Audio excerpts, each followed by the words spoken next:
My name is Daniel Carter. I'm 27 years old, an aspiring software developer from Austin, Texas. For as long as I can remember, I've been fascinated by technology, the way it connects us, empowers us, and transforms the world. Coding felt like magic to me, a way to bend logic and numbers into tools that could reshape reality.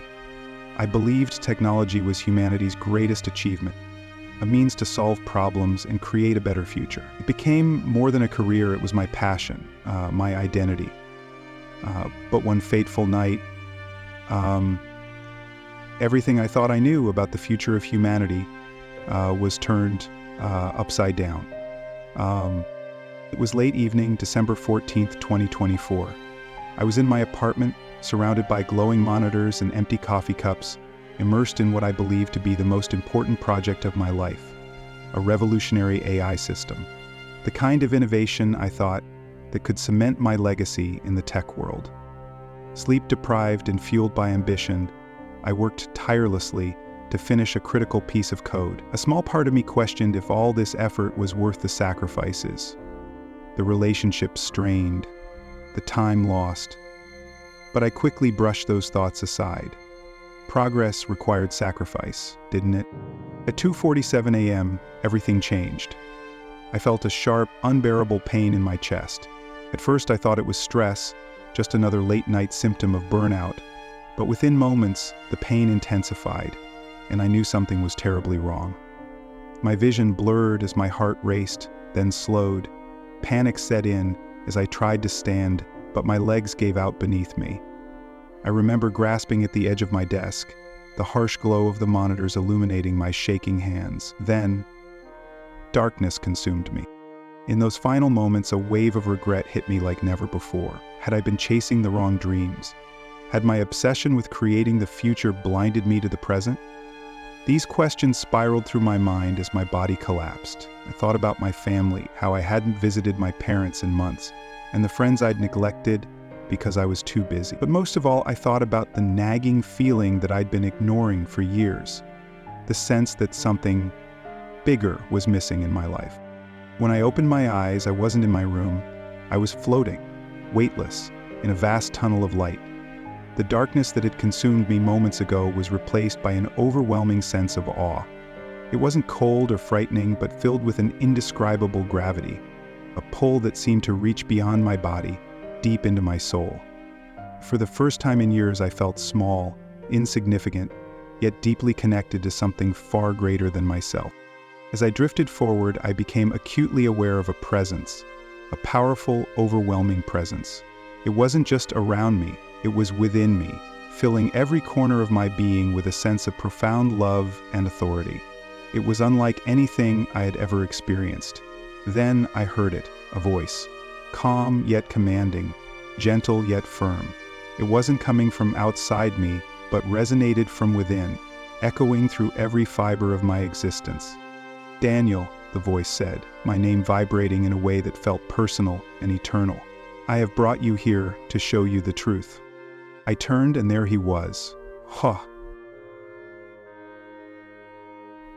Every preconceived notion I had about life, about reality, crumbled in his presence. I couldn't speak. I could only fall to my knees, trembling under the weight of his glory. And yet, in the midst of that awe, I felt something else. Peace.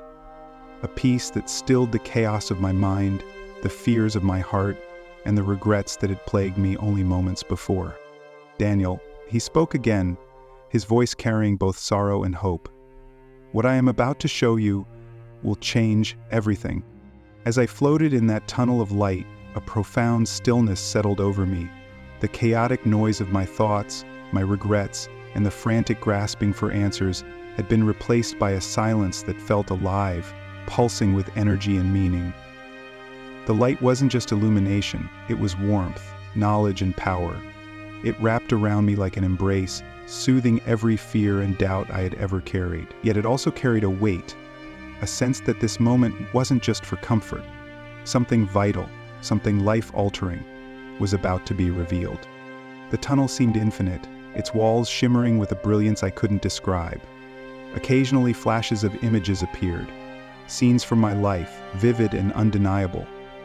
There I was as a child, sitting at my mother's kitchen table, building Lego robots and dreaming of creating the future.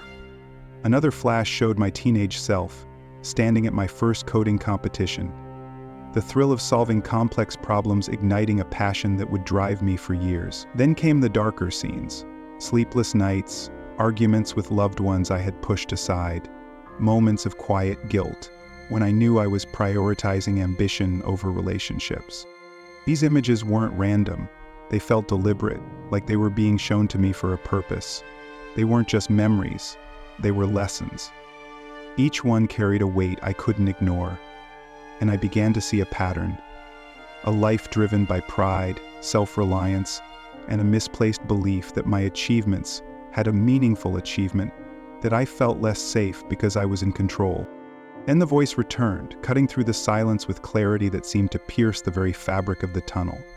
"Daniel," it said again, tender yet firm, "you have pursued the brilliance of the human mind, but you have forgotten the truth of the human soul." The words hit me like a wave, washing over me with both conviction and comfort. I felt exposed, as though every choice I'd ever made was laid bare before this voice.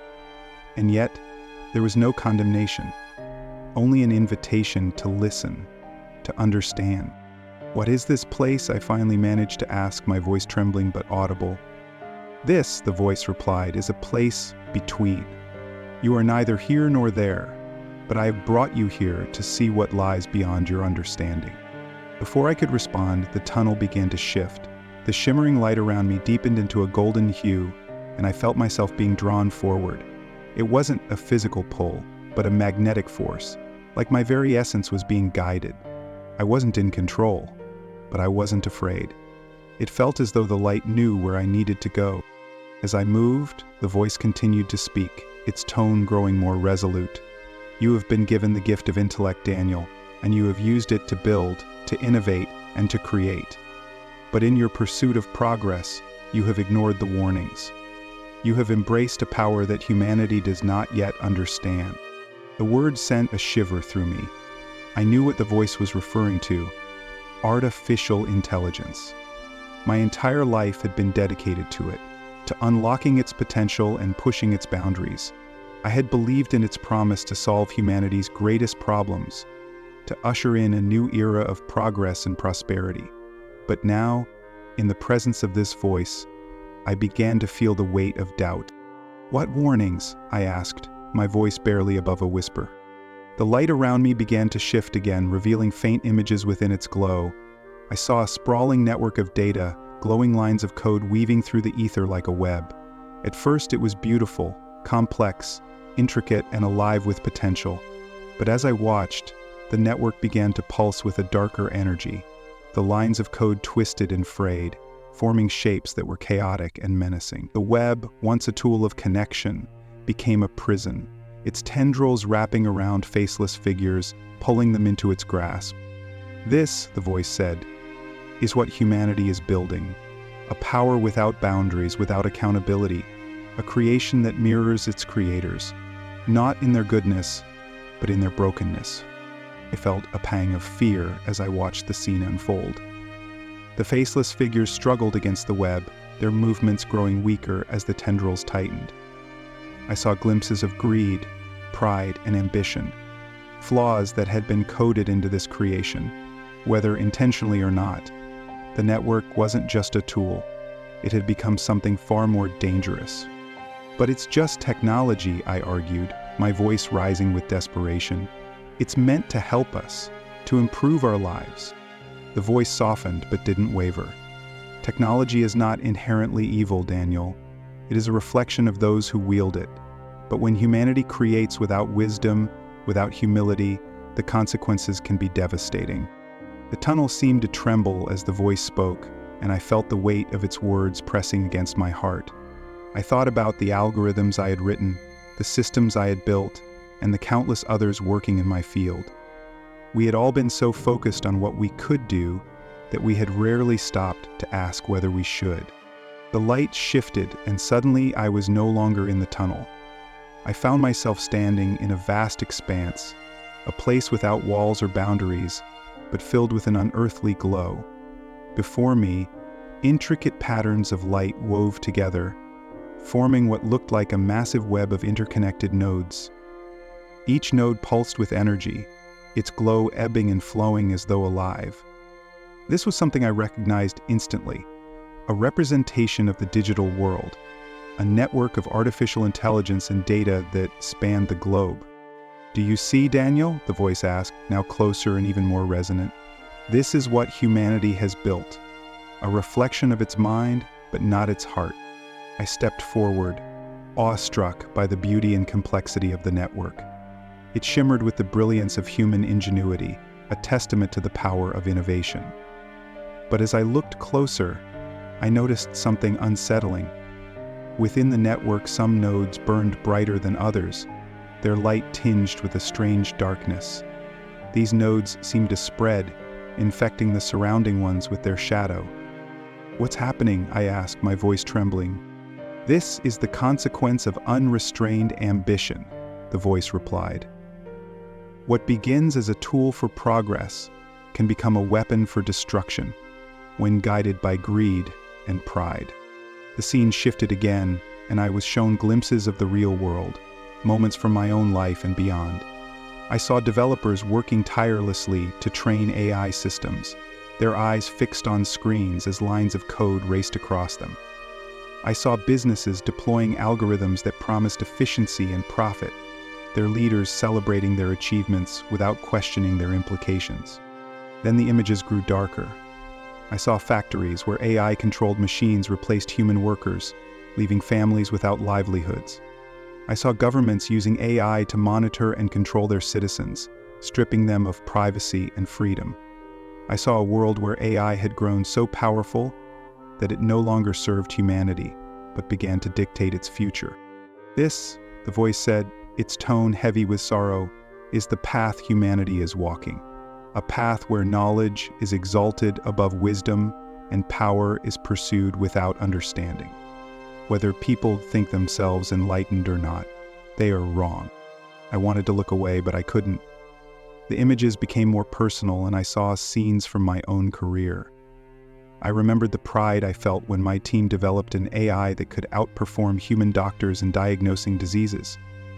It had been a breakthrough, celebrated as a step forward for humanity.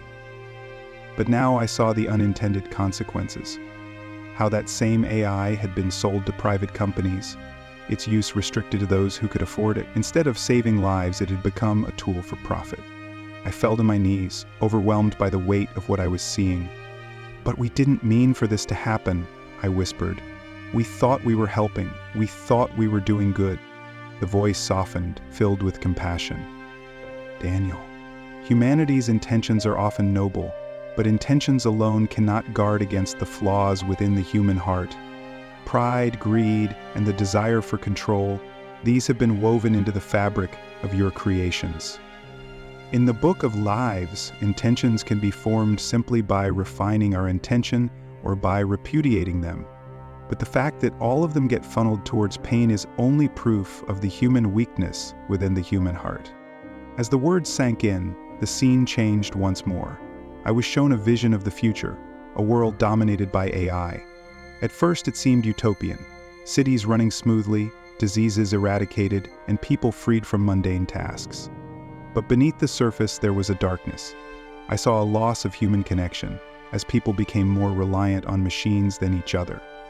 I saw a concentration of power in the hands of a few, those who controlled the AI systems that governed every aspect of life. And finally, I saw chaos. Systems breaking down, decisions made without empathy, and humanity struggling to regain control over what it had created. "This is the danger," the voice said. "AI is not evil, but it is not human. It lacks the capacity for love, for mercy, for compassion. And without these, it cannot lead." The light around me grew brighter, and I felt a hand on my shoulder. I turned and saw home. Jesus, his presence radiating both power and gentleness.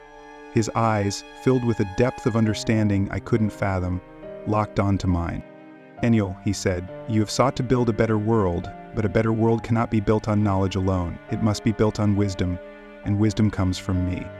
I felt tears streaming down my face as he continued. "Artificial intelligence is a gift of ingenuity, but it must be guided by the principles I have given you: love, justice, humility, and truth. Without these, it will lead to destruction." "What can we do?" I asked, my voice breaking. "How can we fix this?"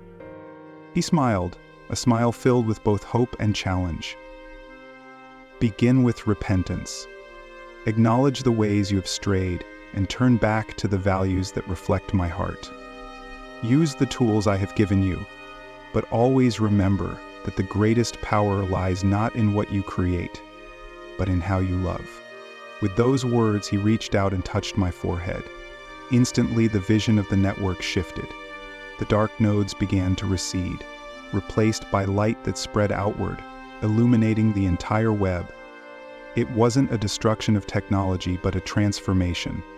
AI guided by principles of wisdom and compassion, serving humanity rather than ruling it. "This is what is possible," he said, "but it begins with choice. Will you and others choose to surrender your pride and follow my ways?" As I knelt before him, I felt a deep conviction and a renewed sense of purpose. The journey ahead would not be easy, but it was clear. We could not abandon the gift of knowledge, but we needed to pair it with the greater gift of wisdom, wisdom that only he could provide. The light surrounding me dimmed, and I found myself standing on the edge of a vast, desolate landscape. In the distance, towering structures rose into the sky, their sleek designs illuminated by glowing lights that pulsed like artificial veins. It was a city of the future, breathtaking in its complexity but chilling in its emptiness. The lights glowed white, black, and melded together, when out of focus from a cross-range of scenes, the light darkening and collapsing into it was a world dominated by artificial intelligence. Jesus stood beside me, his expression solemn. "Daniel, now you will see the danger."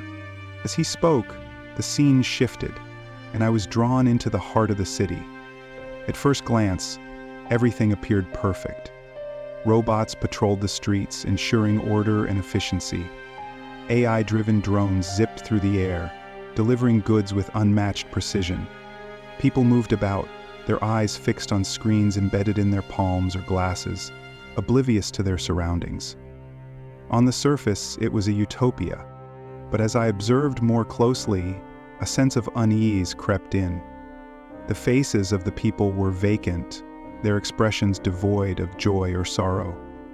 I realized that the screens they stared at were not just tools, they were their lives. Every thought, every decision, every interaction was mediated through the AI systems that governed their world. "This is what happens," Jesus said, "when humanity trades connection for convenience and wisdom for efficiency." I followed his gaze and saw a young boy sitting alone on the steps of a towering building. He clutched a tablet, his face illuminated by its glow. Around him, people walked by without a glance, consumed by their own digital realities. The boy's expression was one of quiet despair, a longing for something he couldn't articulate. "Even now," Jesus continued, "AI is shaping how people think, how they interact, and what they value. It promises connection, but isolates. It promises knowledge, but lacks understanding. And, most dangerously, it promises solutions while eroding the very foundation of humanity's soul." The scene shifted again, and I saw a boardroom filled with executives. They were celebrating a breakthrough, an AI system so advanced it could predict human behavior with near-perfect accuracy. Their joy was palpable, but as the camera zoomed in on their faces, I noticed something unsettling. Behind their smiles was a hunger for power, a desire to control and manipulate. Jesus turned to me. "AI is not inherently evil, Daniel, but it reflects the intentions of those who wield it. When guided by greed and ambition, it becomes a tool of oppression. Watch." In an instant, I was transported to a small village. The AI system used by the government had identified individuals deemed unproductive or non-compliant. Drones descended, marking homes with digital tags that were visible only to those with access to the system. Within hours, officials arrived, evicting families and tearing apart communities. The efficiency of the operation was chilling. I looked at Jesus, my heart pounding. But they built this system to help people, to ensure fairness and equality. How did it come to this? Because, he said, without me, even the best intentions can be twisted. The human heart is deceitful, and without my guidance, power corrupts. The scene shifted once more, and I found myself in a courtroom. A judge sat behind a desk, listening not to lawyers but to an AI system that provided objective analysis of the case. The judge nodded, issuing a sentence based solely on the machine's recommendation. The defendant, a young woman, cried out, "But you don't understand my circumstances." Her pleas went unheard as the AI deemed them irrelevant. This, Jesus said, his voice filled with sorrow, is the danger of trusting machines over people. AI cannot understand mercy. It cannot see the heart. And when humanity places its trust in what it creates, rather than in me, it loses the essence of what makes it human. The final vision was the most haunting. I saw a control room filled with glowing screens. On each screen was a feed of human activity, people in their homes, at work, and even in their most private moments. The AI watched everything, analyzing, categorizing, and predicting. The room was empty of human operators. The system no longer needed them. This is the ultimate danger, Jesus said. AI, when untethered from moral and spiritual truth, becomes a mirror of humanity's darkest impulses. It seeks control, not freedom. It enforces compliance, not understanding, and it erodes trust in the divine, replacing it with trust in the artificial. Tears streamed down my face as I realized the magnitude of what I was seeing. "What can we do?" I asked, my voice breaking. "How can we stop this?" Jesus placed a hand on my shoulder, his touch filling me with a profound sense of peace. The answer lies not in rejecting knowledge, but in grounding it in wisdom. AI can serve humanity, but only if humanity serves me. Return to my teachings. Build your systems on love, justice, and humility. Teach others to value connection over convenience and compassion over control. He looked into my eyes, his gaze penetrating my soul. "You must speak this truth, Daniel. Warn them of the danger, and remind them that the greatest intelligence is not artificial. It is the wisdom that comes from walking with me." As the vision faded, I was left with a renewed sense of purpose. The dangers of AI were real, but so was the hope that humanity could choose a different path. A path illuminated by the light of Christ. The landscape around me morphed once again, and I found myself standing on a battlefield. Unlike any war zone I had imagined, this was a place where the physical and spiritual collided in vivid, terrifying ways. The ground was scorched, cracked with fissures of glowing red light, and the sky above was an ominous swirl of dark clouds and pulsating energy. This was no ordinary battle. It was a clash of spiritual forces, unseen but deeply felt in the world I had known. Jesus stood beside me, his presence radiating light in stark contrast to the darkness around us. "Daniel," he said, his voice calm yet urgent, "what you see before you is the spiritual battle raging over humanity's future." In the distance, I saw two armies locked in conflict. On one side were beings of light, angels wielding swords that shimmered with divine fire. Their movements were precise and graceful, every strike imbued with purpose and righteousness. On the other side were shadowy figures, grotesque and ever-shifting, their forms writhing with malice, demons driven by hatred and rebellion against God. As I watched, I began to notice something chilling. Among the shadowy figures were human-like silhouettes, their faces obscured but their actions unmistakable. They were not demons, but people, leaders, influencers, and innovators, working alongside the forces of darkness. They carried devices glowing with the same ominous energy that filled the sky, screens, tablets, and servers linked to AI systems. They were using technology as their weapon.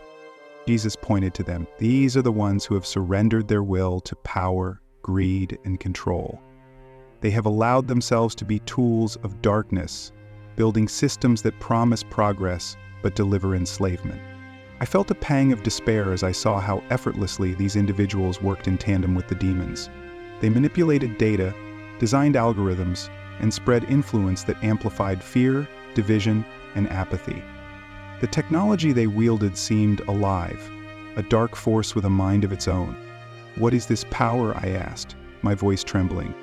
"It is AI untethered from morality and truth," Jesus replied. "When humanity rejects my guidance, it opens the door for the enemy to twist even the most brilliant creations into instruments of destruction." The scene shifted again, and I saw homes, churches, and communities shrouded in an invisible web. At first it seemed harmless, interconnected threads of communication, convenience, and innovation. But as I looked closer, I realized the web was strangling these places. The threads were feeding on the energy of those trapped within, drawing life and purpose away. I saw a family sitting together in their living room, each person engrossed in their own screen. They were physically close, but emotionally distant, their faces illuminated by the cold glow of their devices. The parents scrolled endlessly, their children played with virtual realities, and a faint shadow loomed over them. "This," Jesus said, "is how the enemy divides. He isolates my children, making them believe they are connected when in truth they are alone. He uses technology not to unite, but to fracture relationships and sever the connection to me." I felt an ache in my heart as I saw the toll it was taking, families torn apart, communities fractured, and churches struggling to maintain their spiritual authority in a world increasingly driven by algorithms and artificial reasoning. But then, Jesus turned my attention to the other side of the battlefield. There, amidst the chaos, were those who stood firm. Individuals armed not with swords or technology, but with faith and truth. They were praying, their words rising like beams of light that pierced through the web. Some held Bibles, others lifted their hands in worship, and all of them radiated a peace that was unshakable. "These," Jesus said, "are my warriors. They are not perfect, but they are faithful. They understand that the battle is not against flesh and blood, but against the rulers, the authorities, and the powers of this dark world." I saw how their prayers empowered the angels in battle, driving back the forces of darkness. Each prayer, each stand for truth was like a beacon of light, breaking through the suffocating web and offering hope to those still trapped. "And Daniel," Jesus said, his voice filled with urgency, "the spiritual battle is not just about AI or technology, it is about the hearts of my children. The enemy seeks to use these tools to blind them, to make them forget who they are and who I am. But my light cannot be extinguished," which we have lost that for years. I looked back at the battlefield and saw the tide beginning to turn. The forces of light were gaining ground, not through brute force, but through unwavering faith and love. The web began to fray, its hold weakening as the prayers of God's people grew louder and stronger. "What can we do?" I asked, my heart heavy with both hope and fear. "Return to me," Jesus replied. "Teach others to discern, to seek wisdom, and to use technology as a servant, not a master. Remind them that their greatest strength lies not in their creations, but in their Creator." He placed his hand on my shoulder and a warmth spread through me. "Speak this truth, Daniel. Warn them of the dangers, but also show them the way to fight. Tell them that the battle is not theirs alone, for I have already overcome the world." The pilgrimage disappeared, and the servant was left alone. The scene began to fade, but the image of the battlefield remained seared into my memory. The spiritual war was real, but so was the hope that came from standing firm in Christ.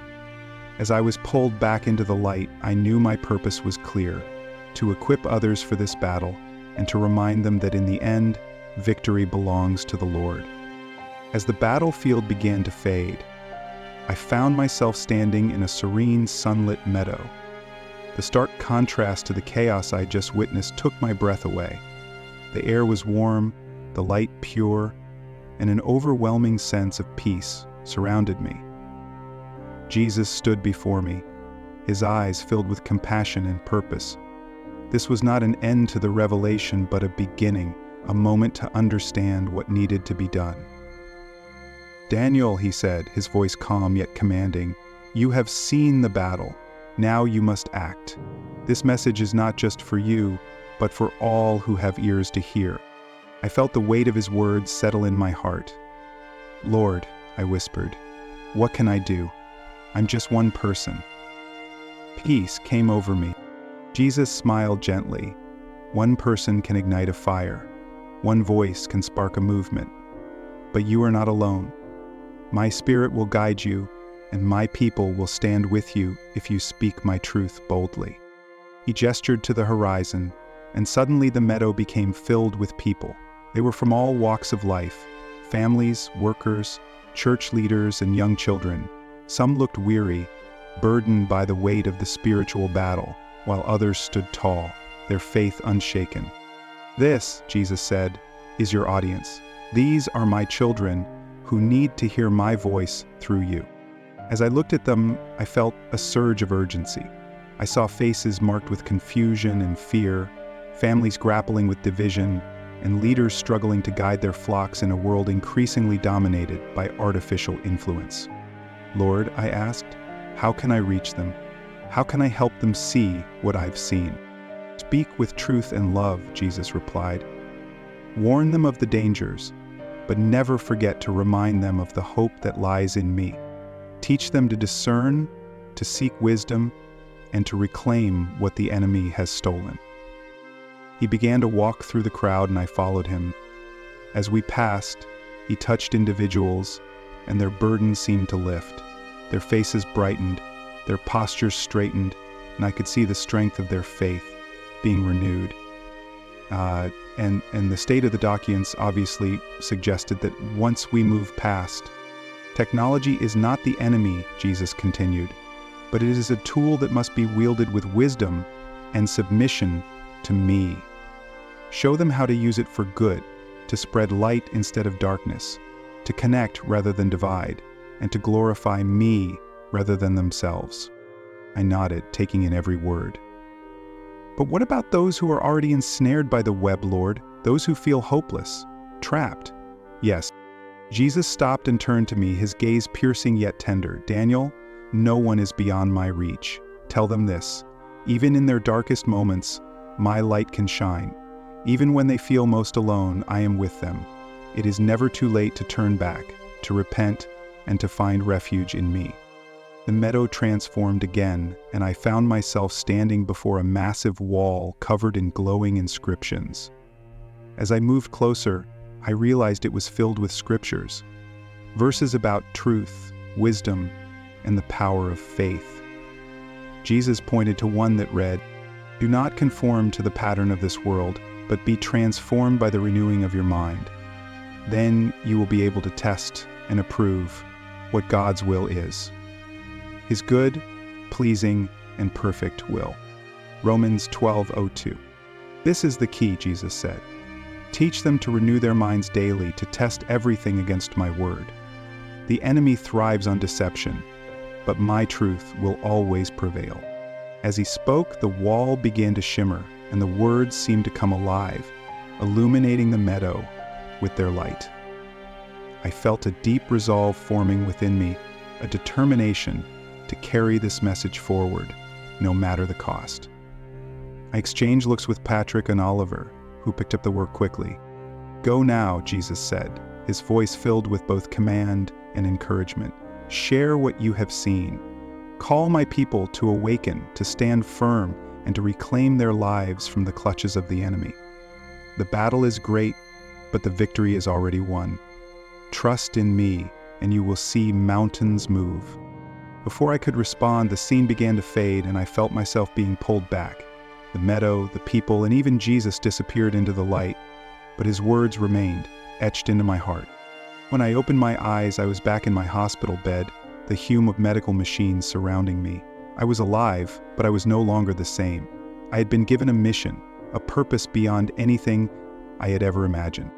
As I lay there, recovering, I began to pray, Lord, help me to be bold. Help me to speak your truth with love and courage. Let my life be a testament to your glory.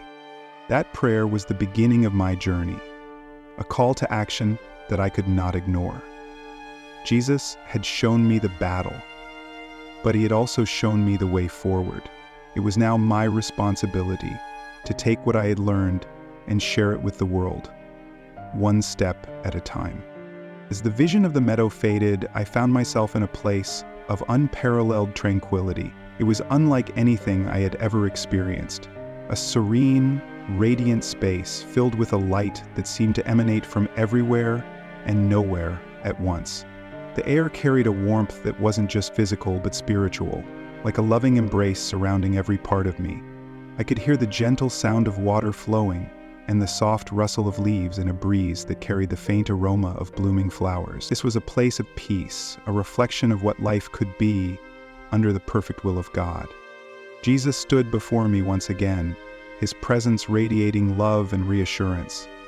His eyes met mine, and I felt the tension and fear that had gripped me through the revelations begin to melt away. It was as though he could see straight into my soul, touching the deepest corners of my heart with his compassion.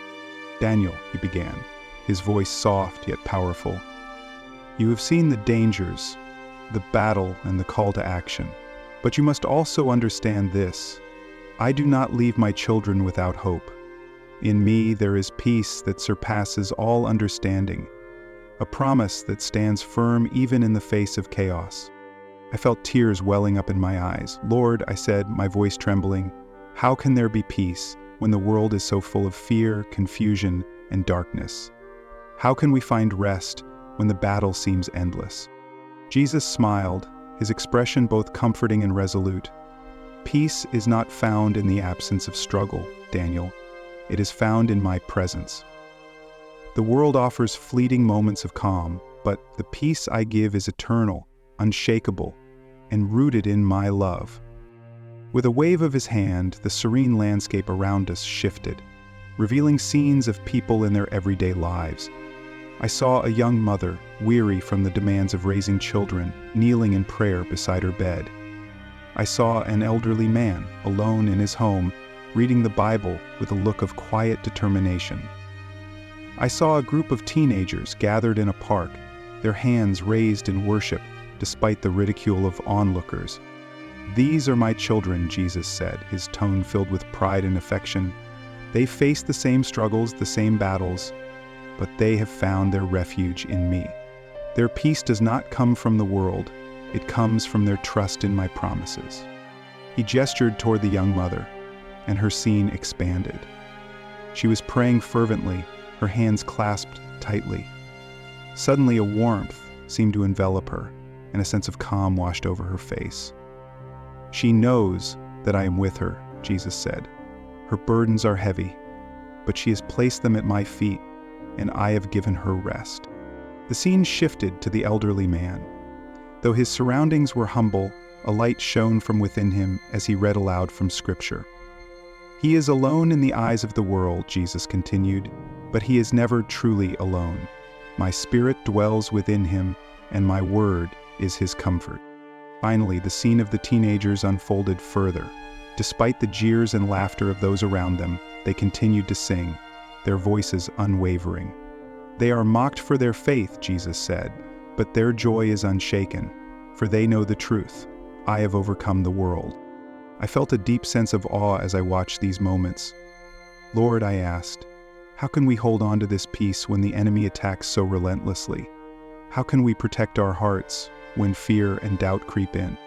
By abiding in me, Jesus replied, peace is not something you can manufacture. It is a gift that comes from staying close to me. When you seek my presence through prayer, worship, and my word, you build a fortress around your heart that the enemy cannot penetrate. He placed a hand on my shoulder, and I felt a wave of warmth and strength surge through me. "Daniel," he said, "tell my children this. They are not alone. No matter how dark the night may seem, my light shines brighter. No matter how fierce the battle, my victory is already won.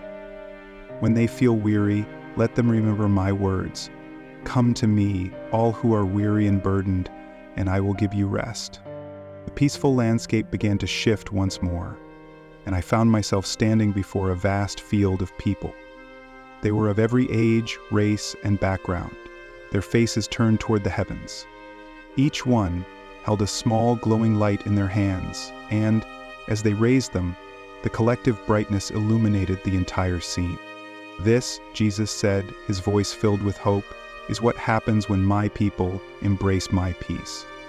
Each light represents a heart transformed by my love, a life surrendered to my will. Together, they can push back the darkness and bring my truth to a world in desperate need. I gazed at the glowing field, my heart swelling with a renewed sense of purpose. "Lord," I said, "I will share your promise of peace. I will remind your people that they are never alone, that they can find rest in you no matter the circumstances." Jesus nodded, his eyes filled with approval. "Go, Daniel," he said, "speak my truth, live my peace, and guide my children back to me. The battle is fierce, but the promise of peace is greater. And remember this, I am with you always, to the very end of the age." With those final words, the light around me began to fade, and I felt myself being drawn back to my physical body. The sense of peace remained, settling deep within my soul like a quiet but unyielding flame. I knew that the journey ahead would not be easy, but I also knew that I was not alone. Jesus had shown me the promise of peace, and it was a gift I would carry with me forever. As the vision faded and I opened my eyes, I was back in the hospital bed. The beeping of monitors, the muffled voices of nurses, and the sterile scent of the room greeted me. But everything felt different. My heart still raced with the weight of what I had seen and heard. The physical world seemed so distant now, almost trivial, compared to the eternal truths Jesus had revealed to me.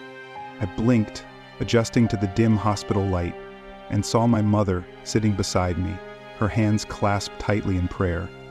When she noticed my stirring, her tear-streaked face broke into a smile, and she grasped my hand tightly. "You're awake," she whispered, her voice trembling with relief. But I couldn't respond right away. My mind was still overwhelmed by the enormity of the revelation, the warnings about artificial intelligence, the spiritual battle raging unseen, and the unshakable peace that Jesus offered. The experiences of those moments weren't just visions. They had become the foundation for a new life, one filled with purpose, clarity, and conviction. I closed my eyes briefly and whispered a prayer. "Lord, thank you for bringing me back. Let me be faithful to share what you've shown me." As days passed and my strength returned, I began to reflect on how much my perspective had changed. Before my near-death experience, I had been consumed by the demands of life, pursuing success, numbing myself with distractions, and ignoring the deeper questions of existence. I had believed in God, yes, but my faith had been shallow, often overshadowed by the noise of the world. Now every breath I took felt like a gift, every moment an opportunity to make a difference. The warnings about artificial intelligence haunted me, but not in a way that left me paralyzed with fear. Instead, they fueled a determination to share the truth, to wake people up to the spiritual dangers hidden behind the convenience of technology, and to call them back to the safety of God's presence. I began to tell my story, starting with close friends and family. Some listened with wide eyes, deeply moved by the account of my experience. Others reacted with skepticism, brushing it off as a hallucination or the effects of a near-death state. But I didn't let the doubters deter me. I knew what I had seen, and the responsibility to share it weighed heavily on my heart. I started small, hosting gatherings in my home where I would share my testimony. Each time, I felt Jesus' presence guiding my words, softening hearts and opening eyes. People who had been deeply entangled in the distractions of the digital age began to see how their lives were being subtly influenced, not just by technology, but by the spiritual forces behind it. One night, a young man approached me after one of these gatherings. His eyes brimmed with tears. "I work in AI development," he confessed. "I always thought I was building something to help humanity, but now I see how easily it could be used for harm. What should I do?" "Seek God's wisdom," I told him. "He doesn't call us to abandon the world, but to use the gifts we've been given responsibly, with discernment and humility. Pray for guidance, and remember that your work should always reflect His love and truth." That conversation marked the beginning of something greater. Over time, I found myself speaking at churches, conferences, and even secular venues. I wasn't just sharing my near-death experience, I was inviting people to examine their lives, their choices, and their faith. I emphasized the importance of grounding ourselves in God's Word and His presence, especially in an age where technology often pulls us away from the things that truly matter. The transformation in my own life also had ripple effects on my relationships. Before my experience, I had been distant, even estranged from some family members and friends. My relentless pursuit of career success had left little room for meaningful connections. Now, with a renewed sense of purpose, I sought to rebuild those bonds. I apologized for my past selfishness and neglect, and I worked to be present, truly present, in the lives of those I loved. I spent more time with my family, sharing meals, praying together, and simply enjoying their company. These moments became sacred, a reflection of the peace and love Jesus had shown me. One evening, as I sat on the porch with my mother, watching the sun dip below the horizon, she turned to me with a gentle smile. "You've changed, Daniel," she said. "There's a peace in you now that wasn't there before." I nodded, my heart swelling with gratitude. "It's not my peace, Mom," I said. "It's His, and it's a peace I want to share with the world." The transformation wasn't just about avoiding the dangers of AI or battling spiritual forces. It was about embracing the life Jesus had called me to, a life of faith, love, and unwavering trust in His promises. Each day became an opportunity to live out the truths I had seen, to reflect His light in a world desperate for hope. As I close this chapter of my testimony, I want to leave you with the same words Jesus left with me. "Do not fear. I have overcome the world." The challenges we face, whether from technology, spiritual battles, or the struggles of daily life, are not greater than His power, His love, or His peace. He is with us always. The choice is ours, to live in fear and distraction, or to embrace the peace and purpose He offers. I hope my journey inspires you to seek Him, to trust Him, and to walk in His light. The world may be uncertain, but in Him we can find a life transformed, a life filled with peace, purpose, and unshakable hope.